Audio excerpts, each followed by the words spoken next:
Buenos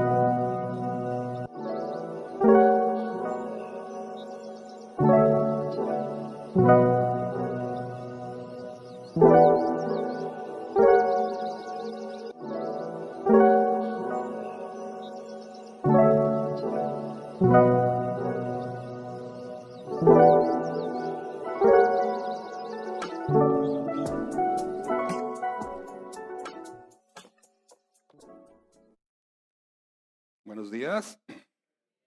¿Cómo están, hermanos, esta mañana? ¿Están contentos esta mañana de estar acá? ¿Por qué no le damos un aplauso al Señor?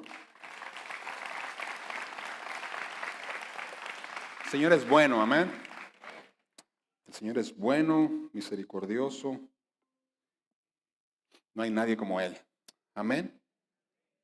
Mire, esta mañana, si usted nos visita, queremos darle la bienvenida, queremos decirle que es un gozo que esté con nosotros. Mi nombre es Adrián, soy uno de los pastores aquí en la iglesia y siempre invitamos cada semana al final del servicio, si usted tiene oportunidad, lo invitamos a que se tome unos minutos. En la parte de atrás vamos a estar un servidor y algunos hermanos, simple y sencillamente para conocerle, para ponernos a su disposición, contestar cualquier pregunta que usted tenga del ministerio de nuestra iglesia. Así es que si usted tiene oportunidad, le invitamos al final del servicio en la parte de atrás. Amén.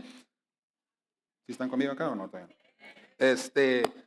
Una cosa más, antes de entrar a la palabra, nada más como recordatorio, el próximo miércoles 6 de mayo, a ver, diga conmigo, miércoles 6 de mayo, 6:30, diga conmigo, 6:30, Salón 113, clase de membresía. Muy bien.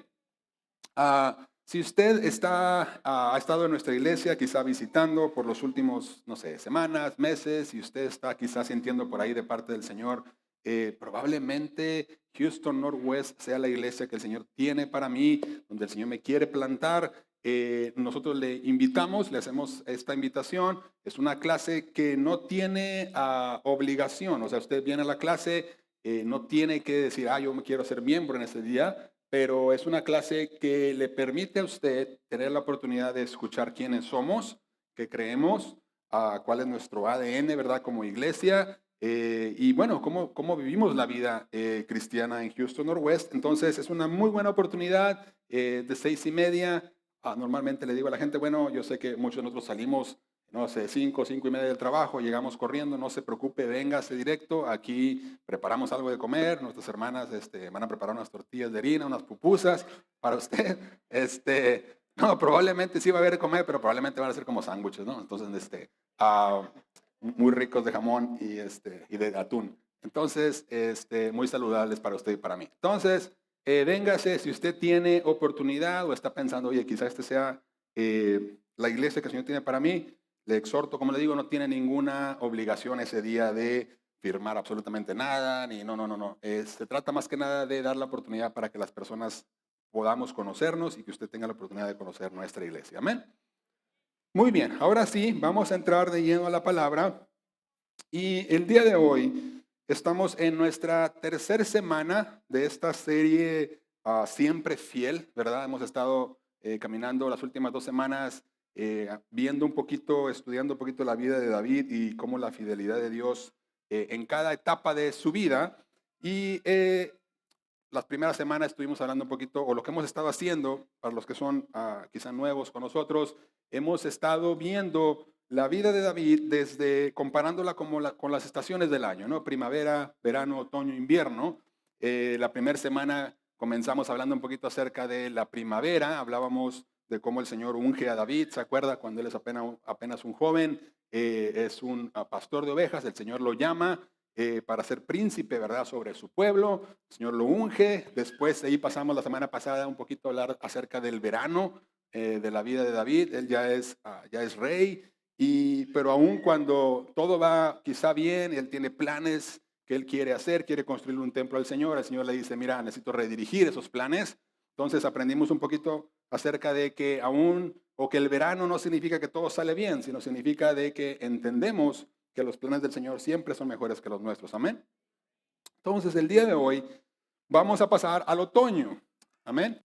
Y el otoño, para cuestiones de esta serie, yo creo que cuando pensamos nosotros en el otoño, normalmente pensamos en pérdida, ¿no? Hablamos de, quizá o pensamos, se nos viene a la mente árboles que empiezan a quedar sin hojas, los colores empiezan a apagar, ¿verdad? Todo parece como que si estuviera muriendo, pero pues todos sabemos que un árbol pierda sus hojas en el otoño no significa que está muriendo, simple y sencillamente está soltando, ¿verdad? Lo que ya no le sirve para poder sobrevivir y poder florecer de nuevo. ¿Cuántos están conmigo acá? Y algo que yo creo que es importante entender es que si yo pudiera ponerme en pensar en lo que el árbol está sintiendo, yo creo que el árbol diría, no es que yo quiera soltar las hojas, pero yo creo que el árbol diría, las suelto porque sé que es necesario, porque aferrarme a ellas en el invierno me haría más mal que bien. ¿Por qué le digo todo esto? Porque yo creo que Dios hace lo mismo con nosotros. Él desea hacer lo mismo con usted y conmigo.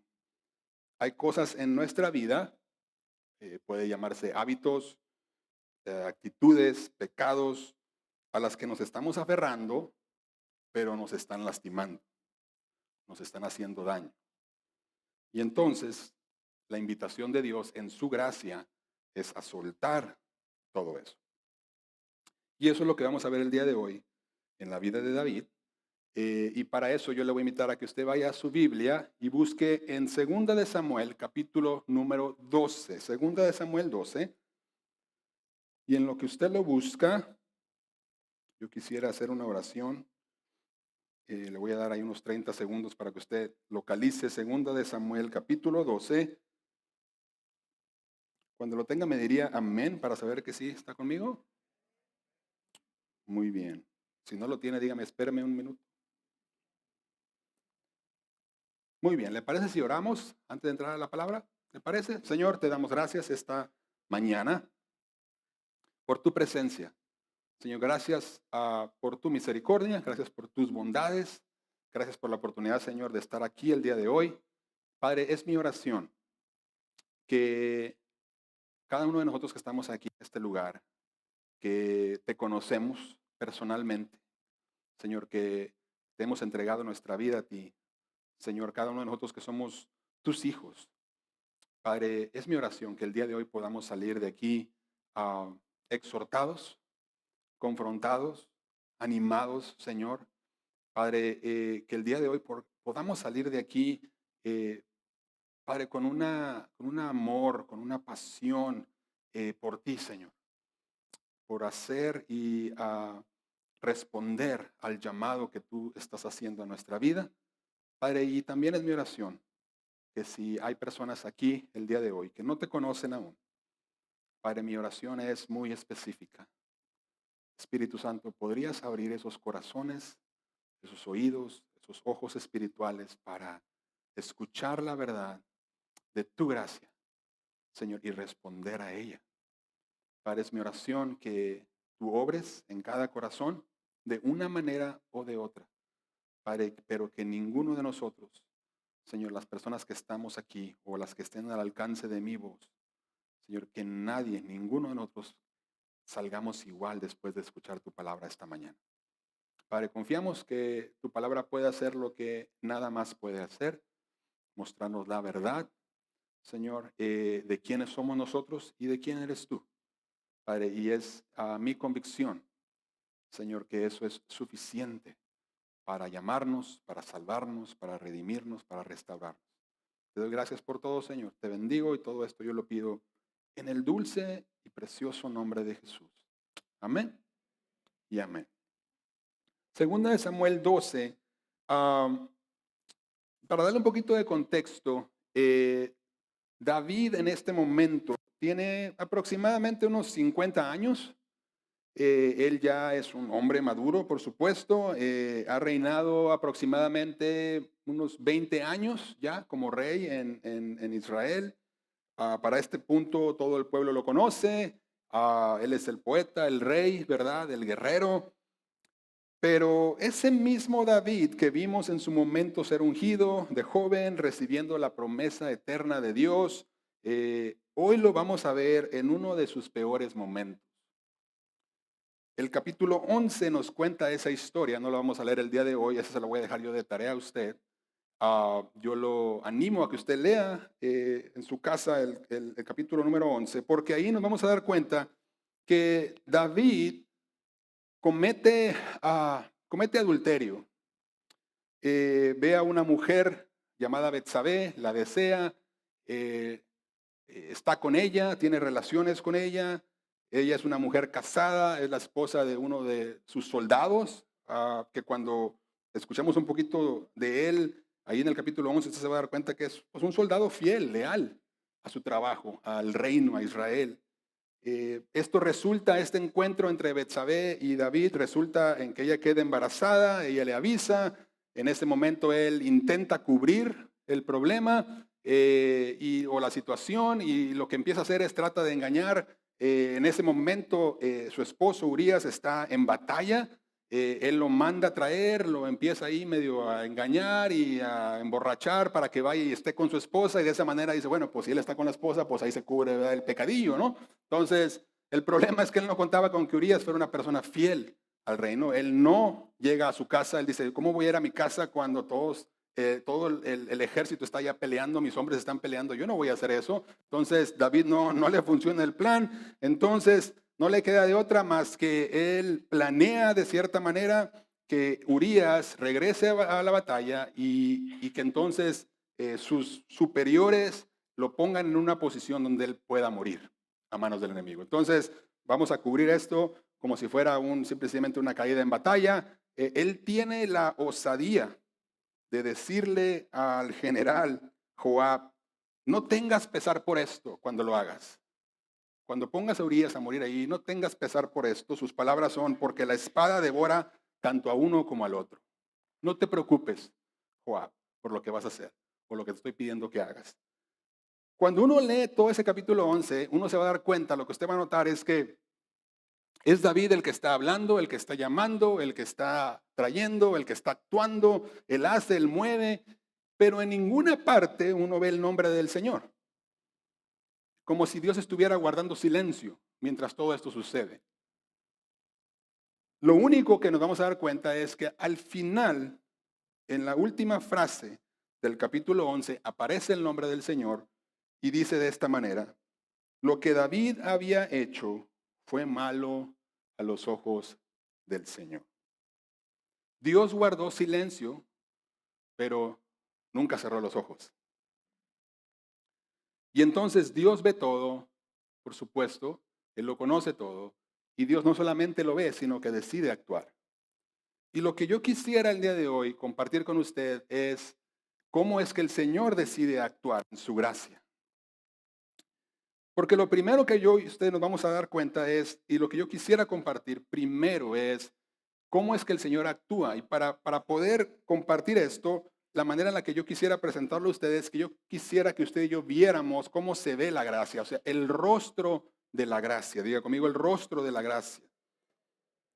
Voy a leer los versículos 1 al 7 ahí de 2 de Samuel 12. Dice así, una vez que sucede todo esto que le acabo de contar, dice, entonces el Señor envió a Natán a David. Y Natán vino a él y le dijo, David, había dos hombres en una ciudad, uno rico y el otro pobre. El rico tenía muchas ovejas y vacas, pero el pobre no tenía más que una corderita que él había comprado y criado, la cual había crecido junto a él y con sus hijos. Comía de su pan, bebía de su copa y dormía en su seno, y era como una hija para él. Vino un viajero a visitar al hombre rico, y éste no quiso tomar de sus ovejas ni de sus vacas para preparar comida para el caminante que había venido a él, sino que tomó la corderita de aquel hombre pobre y la preparó para el hombre que lo había venido a visitar.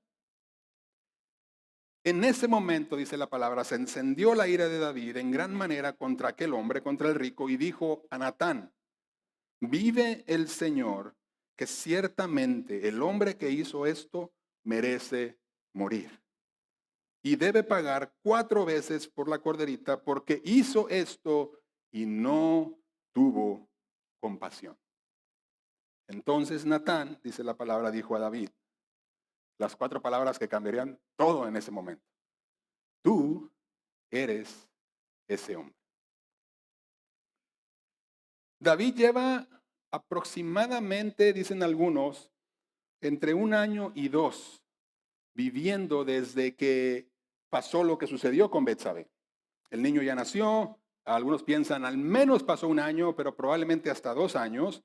Y yo me imagino que si en esos 2 años usted y yo nos hubiéramos encontrado con el rey David en ese momento, por fuera todo hubiera parecido que todo estaba bien.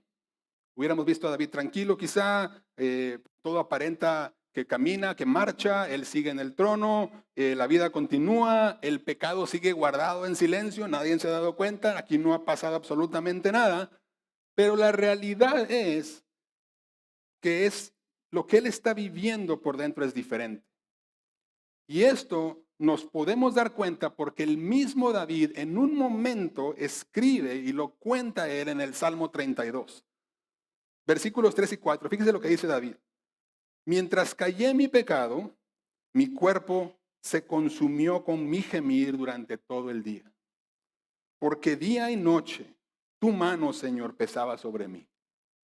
Mi vitalidad se desvanecía con el calor del verano. Por fuera quizá David aparentaba estar bien, quizás se veía tranquilo, pero por dentro se estaba muriendo, porque él sentía, ¿verdad?, la mano del Señor sobre de él. Se estaba desvaneciendo, dice él, mi vitalidad. ¿Por qué le digo esto, hermano? Porque el pecado nunca es tan secreto ni tampoco es tan barato como creemos. Quizá nadie lo vaya a ver por fuera, pero por dentro nos va a cobrar un alto precio. Nos roba la paz, me roba el gozo, me seca por dentro. Ahora, no solamente eso. Cuando uno empieza a leer el capítulo 11, uno pudiera pensar, bueno, Dios lo dejó pasar. Digo, no dijo nada, sí, todo lo que hizo estuvo mal a los ojos del Señor, pero y luego, ya han pasado 1 año, han pasado 2 años, el Señor parece que no iba a hacer nada, pero gracias a Dios, escuche esto, gracias a Dios que no fue así. ¿Cuántos dicen amén?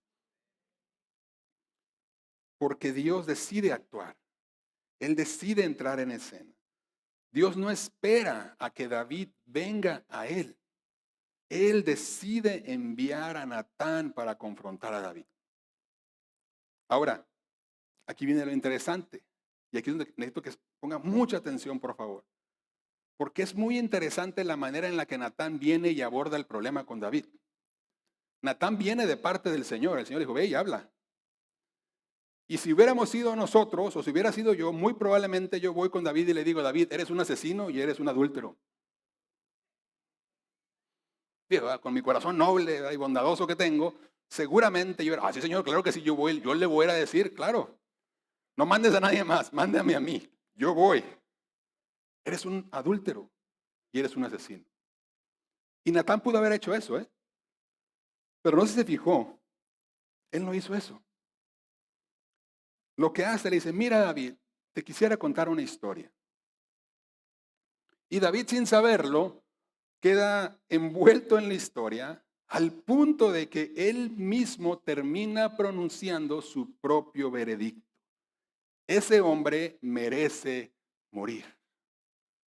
Y en ese momento, Natán lo único que tiene que hacer es quitarle la venda de los ojos, ¿verdad? Levantar la cortina y decirle, David, es que tú eres ese hombre del que estamos hablando. Ahora, la pregunta es, ¿y por qué hacerlo así? ¿Por qué llegar de esa manera? ¿Por qué abordar el problema o la situación así? Mi hermano, porque Natán sabía lo que muchos de nosotros sabemos. Embarrarle a alguien el pecado en su cara, más que ayudar, lo que va a hacer es que esa persona trate de defenderse o buscar excusas. No sé si está de acuerdo conmigo con eso. O sea, a nadie le gusta que venga y que le embarren el pecado en su cara. Y si tú vienes de esa manera conmigo, probablemente lo primero que yo voy a hacer es voy a decir, espérame, o sea, pero ¿sabe qué? Que mientras leía este pasaje yo me daba cuenta que la gracia de Dios es astuta. Porque en lugar de acusarnos directamente, lo que termina haciendo es nos lleva a un punto donde usted y yo necesitamos o terminamos reconociendo lo que somos en realidad. Alguien dijo por ahí, usted y yo, cuando la gracia nos confronta, terminamos encendiendo la lámpara que ilumina la oscuridad que hay en nuestra alma. Usted y yo solitos encendemos la luz y nos damos cuenta, wow, este soy yo. Ese, mi hermano, es el rostro de la gracia. Más que señalar con el dedo, lo que hace es que nos pone frente al espejo y nos lleva al punto donde no podemos negar lo que estamos viendo. Y esto nos recuerda y nos dice algo muy importante del corazón de Dios. Y esto es que cuando Él determina traernos al arrepentimiento, no lo hace para humillarte, lo hace porque quiere restaurarte. Y lo hace, mi hermano, porque lo va a hacer de una manera en la que en su gracia nos va a perseguir para ayudarnos, para llegar a ese punto donde usted y yo tengamos que reconocer en realidad lo que somos, lo que estamos viviendo, lo que estamos haciendo. ¿Quién se pudiera defender de una gracia así?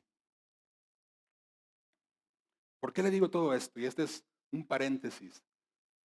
Tenga cuidado cuando vaya a hablar con alguien. Tenga cuidado cómo va a hablar la verdad a alguien. Siempre le digo esto a la gente, la palabra nos llama a hablar la verdad, sí, pero en amor siempre. No vamos a dejar pasar la verdad. El problema hay que afrontarlo, hay que hablarlo, pero hay maneras de hacerlo. Y cuando vaya a hacerlo, recuerde siempre el rostro de la gracia. Amén. Pero la gracia no termina en el espejo. Porque una vez que David reconoce, viene entonces algo inesperado, algo que usted y yo quizá no esperaríamos. Viene la disciplina de la gracia. Diga conmigo, disciplina de la gracia. Continuamos en el versículo 7 al 12. Dice, entonces Natán dijo a David, tú eres aquel hombre. Y así dice el Señor. Yo te ungí rey sobre Israel y te libré de la mano de Saúl. Yo también, escuche esto, entregué a tu cuidado la casa de tu Señor y las mujeres de tu Señor y te di la casa de Israel y de Judá. Escuche esto quebrantó mi corazón.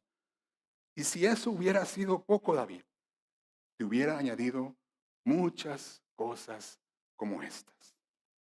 Wow. David, si yo hubiera sabido o reconocido que necesitabas más bendiciones, yo te las hubiera dado, David. Versículo 9. ¿Por qué? Dice la pregunta. ¿Por qué has despreciado la palabra del Señor haciendo lo malo ante sus ojos? Has matado, escuche esto, has matado a espada a Urías, elitita, el esposo de Betsabé. Has tomado su mujer para que sea mujer tuya y a él lo has matado con la espada de los amonitas. Versículo 10. Ahora pues, la espada nunca se apartará de tu casa, porque me has despreciado y has tomado la mujer de Urías, elitita, para que sea tu mujer. Versículo 11, así dice el Señor, por eso de tu misma casa levantaré el mal contra ti, y aún tomaré tus mujeres delante de tus ojos y las daré a tu compañero, y éste se acostará con tus mujeres a plena luz del día. En verdad, tú todo esto lo hiciste en secreto, pero yo haré esto delante de todo Israel y a plena luz del sol. Wow. Una vez que David reconoce, viene el veredicto. Pero antes de pronunciar juicio, Dios hace algo muy interesante. Dios le recuerda a David todas sus bendiciones. ¿Se fijó?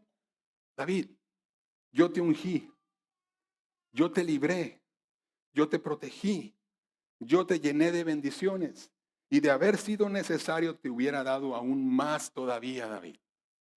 Ahora la pregunta es, ¿por qué hacer eso primero antes de declarar el juicio? ¿Por qué? Porque solamente, mi hermano, usted y yo vamos a entender lo horrible del pecado cuando comparemos el pecado contra la belleza de la gracia que usted y yo hemos recibido. Póngase a pensar.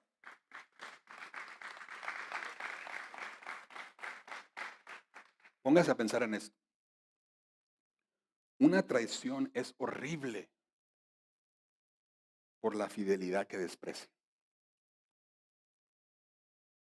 Hermano, el pecado no es solamente romper una regla.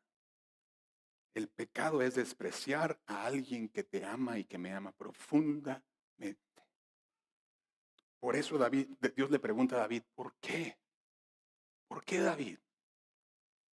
No es una pregunta de información, el Señor no sabe por qué, o sea, es una pregunta de dolor. Después de todo lo que hice por ti, David, después de toda la gracia que derramé sobre ti, sobre tu vida, ¿por qué? David necesita entender eso, necesita entender lo horrible de lo que acaba de hacer por lo que ha despreciado. Y entonces sí viene el veredicto. Y entonces David va a tener que vivir con las consecuencias. David, ¿mataste con la espada no se va a apartar de tu casa. Tomaste a la mujer de otro, te van a quitar las tuyas. Lo que hiciste tú en secreto, Dios lo va a hacer a plena luz del día. Esto, mi hermano, nos recuerda algo muy importante. Usted y yo tenemos que entender esto y abrazarlo con todo el corazón. La gracia no es solamente amabilidad, no es solamente restauración, no solamente es reconciliación. La gracia también incluye la disciplina que viene antes de la restauración, antes de la reconciliación, antes de la redención. Porque un Dios que te ama y que me ama a mí de verdad, no nos va a dejar cómodos en el pecado que nos está haciendo daño. Póngase a pensar, Dios pudiera dejarnos así. Dios pudiera haber dicho, voy a dejar que esto continúe por años y años y años y a ver cómo le va a David. Que siga sufriendo por dentro, que se siga muriendo por dentro. Pero ¿sabe qué? Dios no es así. Él nos ama profundamente. Y una vez más, la historia no termina ahí. No termina con el veredicto. Porque después de todo esto viene algo sorprendente y viene lo que yo llamaría la abundancia de la gracia. Versículo 13. David es confrontado. Entonces David dice a Natán, fíjese la manera en que responde David. He pecado contra el Señor. Es todo lo que David dice. He pecado contra Dios. Y Natán dijo a David, el Señor ha quitado tu pecado, no morirás. No hay excusas de parte de David, no intenta justificarse, no intenta negociar con Dios, simple y sencillamente reconoce, he pecado contra Dios. Y el Señor extiende su misericordia. Ahora, esto es impresionante, porque si nos ponemos a pensar, la ley decía que David merecía morir. El adulterio se pagaba con la vida. Eso era lo que David merecía.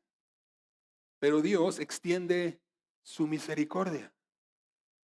Y la pregunta es, ¿y por qué? ¿Porque David se arrepintió? ¿Porque el arrepentimiento de David fue genuino? ¿Es que el Señor extendió su misericordia? Yo lo que diría es, no porque David fue bueno o su arrepentimiento fue genuino. La razón por la que el Señor extiende su misericordia es porque Dios es bueno. Porque ese es su corazón. Esto es lo que hace al Salmo 51 tan poderoso. Es otro salmo que David escribe alrededor de esta situación. Él le dice al Señor en el versículo 1 al 3, dice, ten piedad de mí, oh Dios, conforme a tu misericordia, conforme a la multitud de tus piedades, borra mis rebeliones. Lávame más y más de mi maldad y límpiame de mi pecado. Porque yo reconozco mis rebeliones y mi pecado está siempre delante de ti. Es interesante que David no se acerca a Dios con sus méritos, ¿se fijó? David nunca dice, Dios, perdóname porque estoy arrepentido. ¿Sí se fijó? Él dice, perdóname de acuerdo a la grandeza de tu piedad. Eso, mi hermano, es arrepentimiento genuino. No sentirse mal por las consecuencias. Es reconocer que despreciamos al Señor. Y es confiar no en mi arrepentimiento, sino en confiar que su gracia es más grande que mi pecado. Pero aquí viene algo que no pudiéramos ignorar. Porque el perdón de Dios fue real, pero las consecuencias del pecado también lo fueron. Versículo 14, inmediatamente una vez que Natán le dice que no va a morir a David, el Señor lo ha perdonado, le dice, sin embargo, cuando uno escucha eso, sin embargo, ya sabe que vienen malas noticias, ¿verdad? Sin embargo, David, por cuanto con este hecho has dado ocasión de blasfemar a los enemigos del Señor, ciertamente morirá el niño que te ha nacido. El hijo que nació de esa relación, enferma, dice la palabra, David ayuna, ora, roga al Señor que tenga misericordia, pero el niño termina muriendo. ¿Por qué es importante reconocer esto? Porque aunque Dios pudiera y perdona la culpa del pecado, el Señor puede decidir permitir las consecuencias del pecado. Lo voy a volver a decir una vez más. Dios perdona la culpa de mi pecado, pero el Señor muchas veces permite que yo tenga que lidiar y vivir con las consecuencias de mi pecado. El perdón de Dios no borra automáticamente las cicatrices que deja el pecado. Las decisiones, mi hermano, tienen peso. Y eso usted y yo necesitamos escucharlo. No para desanimarnos, sino para tomar en serio el pecado. Pero una vez más, la historia no termina ahí. Porque continúa el capítulo 12 y en el versículo 24 y 25 dice que una vez que el niño muere, David se levanta, deja de ayunar, empieza a comer, pasa el luto Betsabé y entonces dice que David consoló a Betsabé, su mujer, para este momento ya. Vino a ella, se acostó con ella y ella dio a luz un hijo. Y él le puso por nombre Salomón. Y lo que dice después es hermoso. Porque dice, y el Señor lo amó. ¡Wow! Y no nada más lo amó. Dice que envió un mensaje otra vez por medio de Natán para que le pusieran al nombre de ese niño Jedidías por causa del Señor. No le voy a poner a nadie a un hijo Jedidías, ¿eh? Mejor nos quedamos con Salomón, ¿no?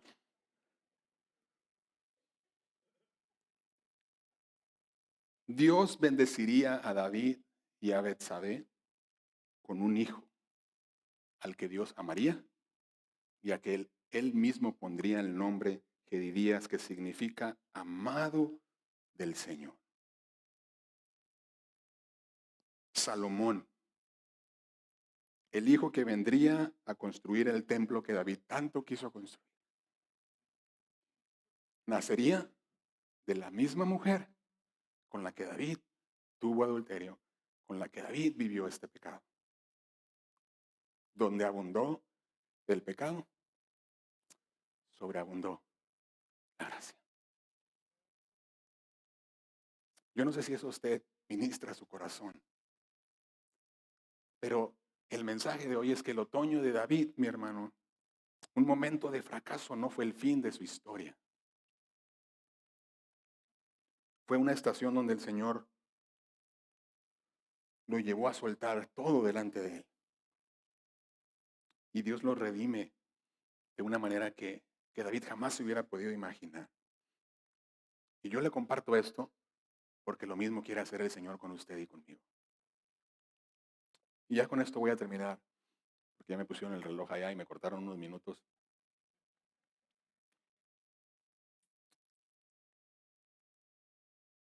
Yo lo que pienso, lo que me impacta, no lo que pienso, lo que me impacta de este pasaje es que yo creo que Dios pudo haber dejado a David como estaba, ¿no? Él pudo haber dicho, voy a guardar silencio, voy a dejar que el pecado siga su curso, voy a permitir que David viva el resto de su vida con esa carga que lo está destruyendo, pero Dios no lo hace. Porque su amor, mi hermano, es más grande que nuestro pecado. Segunda de Samuel 12:1, primer versículo del capítulo que leímos. La primera frase. Entonces el Señor envió a Natán a David. Es la primera frase donde Dios aparece y es todo el evangelio en una oración. Dios toma la iniciativa, Dios envía, Dios va a buscar a David, no para castigarlo, para restaurarlo, para redimirlo. Eso, mi hermano, es la gracia. Alguien dijo por ahí, no es justo. Claro que no es justo. Es gracia. Y la gracia no se trata de Dios dejando pasar nuestro pecado o volteando la mirada a otro lugar e ignorar lo que estamos haciendo. La gracia es Dios persiguiéndonos a usted y a mí con tanto amor que no nos puede dejar cómodos en algo que nos está destruyendo el alma. Ahora, solo por si acaso, quizá algunos de nosotros estamos aquí el día de hoy pensando, este mensaje no es para mí, porque yo no he cometido el tipo de pecados que cometió David. Yo soy una buena persona, soy un buen cristiano, yo asisto a la iglesia, soy un cristiano común.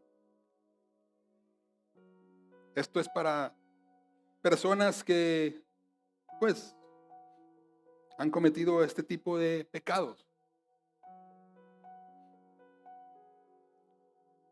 Ese es precisamente el punto. Porque si nos ponemos a pensar, Natán no llega con David para hablar de otras personas, ¿verdad que no? Natán llega con David para decirle, tú eres ese hombre. Y el día de hoy, lo que el Espíritu Santo está tratando de hacer con usted y conmigo es lo mismo. Él no viene el día de hoy para señalar al que está al lado. Él no viene el día de hoy con este mensaje para que señalemos a la persona que está enfrente de nosotros. El Espíritu Santo viene el día de hoy con usted y conmigo, se mueve entre cada fila de sillas que hay aquí, nos mira a los ojos a cada uno de nosotros y nos dice, tú eres ese hombre. Todos, mi hermano, tenemos pecado. Todos tenemos áreas donde hemos despreciado al Señor. Y el pecado no tiene que ser el mismo que David para necesitar arrepentimiento.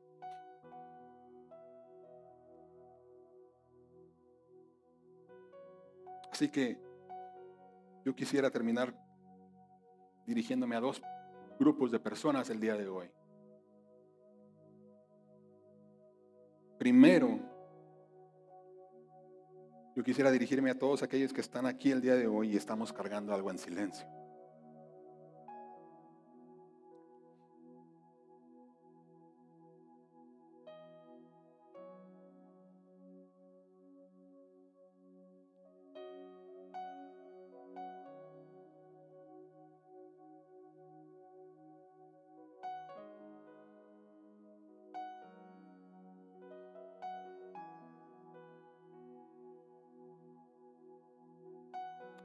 Quizá llevas semanas, quizá llevas meses, quizá llevas años, justificando, minimizando, aunque por dentro sabes que no está bien.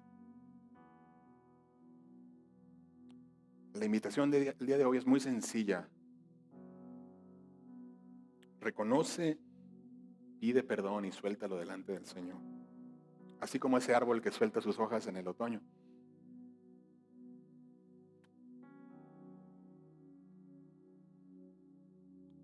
El segundo grupo de personas es para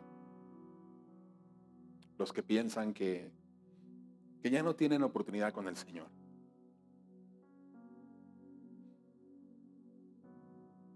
Que lo que hiciste es demasiado grande para ser perdonado. Que vas a tener que vivir para siempre bajo el peso de ese error. Yo quisiera que escuches esto.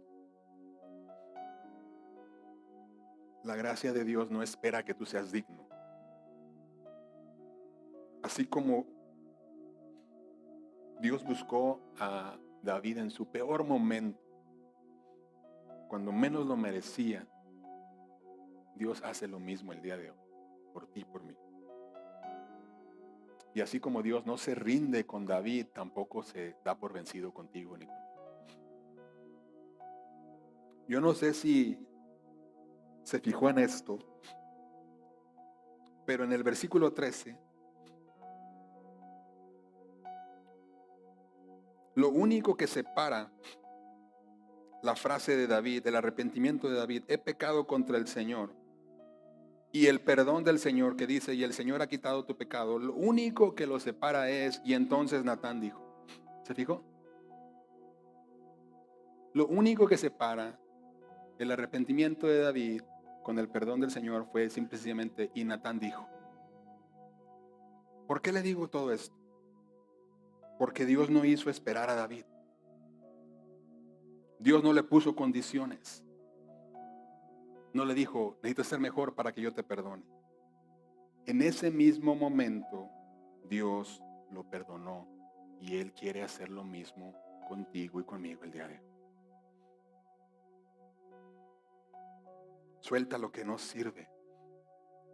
Cae de rodillas al Señor y confía que donde abundó nuestro pecado, sobreabunda la gracia del Señor. ¿Por qué no cierra sus ojos conmigo ahí donde está?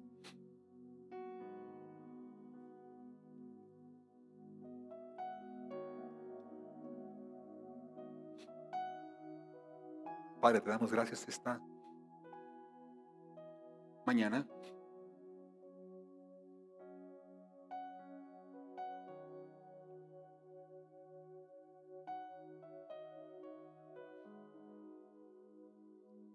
Por tu abundante gracia.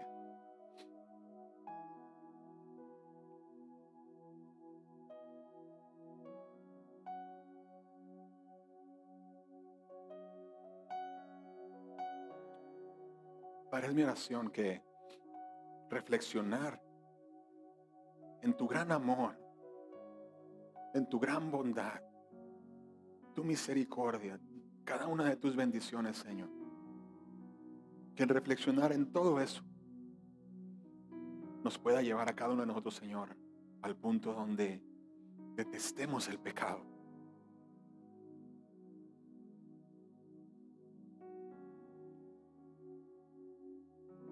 Padre, que el único deseo de nuestro corazón pueda ser amarte a ti con todo nuestro corazón, con toda nuestra mente.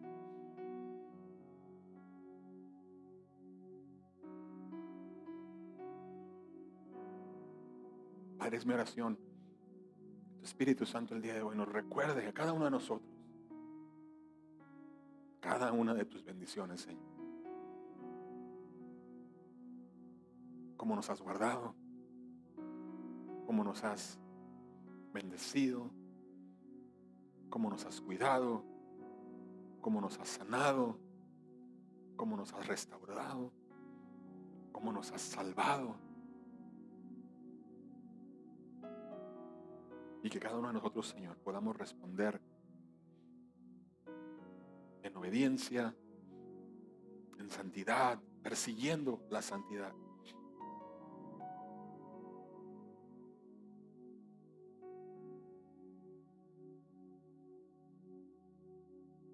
Antes de cerrar y terminar, con los ojos cerrados, tú estás ahí, todo ojo cerrado.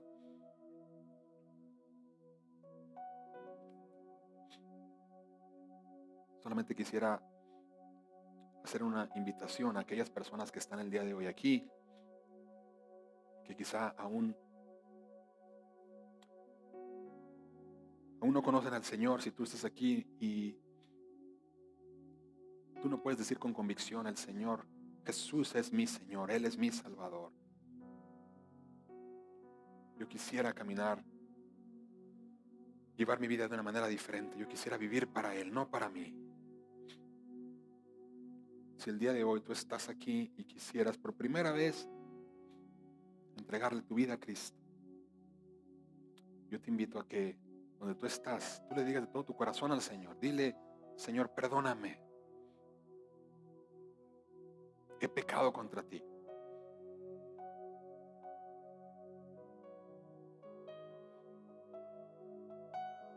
Yo reconozco mi pecado.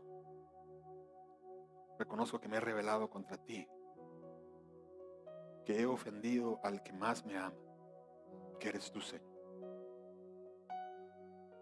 Pero el día de hoy yo quisiera pedirte que me perdones. Yo creo que Jesús es el Hijo de Dios, que caminó entre nosotros, que murió por mí en esa cruz, que se levantó al tercer día y que ahora vive y reina para siempre. Dile de todo tu corazón: yo quiero vivir para Él. Dale gracias a Jesús por morir por ti, por tomar tu lugar, y pídele que te ayude a vivir para Él. Y por último, dale gracias por recibirte, por adoptarte, por perdonarte. Señor, te damos muchas gracias por tu perdón, tu salvación, Señor. Te bendecimos, levantamos tu nombre en alto y todo esto lo pedimos en el nombre de Jesús. Amén y amén. Si tú estás aquí y por primera vez hiciste una oración como esa, o tienes preguntas acerca de seguir a Jesús, ¿qué significa?